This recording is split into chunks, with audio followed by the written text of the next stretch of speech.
Hi friends! మన చరిత్రలో మియోసీనీ యుగానికి ఎందుకు అంత ప్రత్యేకత ఉంది? అసలు ఈ మియోసీనీ యుగం అంటే ఏంటి అనుకుంటున్నారా? 23 మిలియన్ల సంవత్సరాల క్రితం నుంచి 5 మిలియన్ల సంవత్సరాల క్రితం వరకు ఈ మియోసీనీ యుగం ఉండేది. అయితే ఈ సమయంలో మన ప్రస్తుత భూమికి సంబంధించి ఎన్నో మార్పులు చెందాయి. మన భారతదేశం ఆసియా ఖండంతో గుద్దుకున్నప్పుడు ఏర్పడిన హిమాలయాలు కూడా ఈ టైం పీరియడ్‌లోనే ఏర్పడ్డాయి.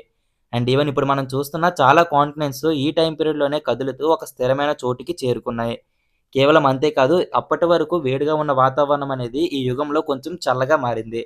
దీని కారణంగానే సీజన్స్ కూడా టైమ్ టు టైమ్ మారడం జరిగాయి. దీని కారణంగా ఎన్నో రకమైన కొత్త జాతులు కూడా అవతరించాయి. గుర్రాలు మరియు ఏనుగులు కూడా ఈ కాలంలోనే ఎంతో పరిణామం చెందాయి. అండ్ వేలల్లో ప్లాంట్స్ యొక్క జాతులు కూడా ఈ కాలంలోనే అవతరించాయి. అంతెందుకు మన మానవ పరిణామం కూడా ఈ కాలంలోనే ఎక్కువగా జరిగింది.